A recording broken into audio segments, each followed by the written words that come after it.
Apa dah buat? Ini prepare untuk buat coating.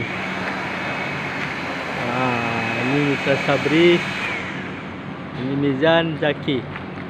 Alright. Okey puan-puan, ni cara nak buat roti canai puan-puan. Gosok dia, kau tonyo dia, kau balik ganding roti canai. Alright. Buat sampai bersih ya kawan. Kau tak ada tangga.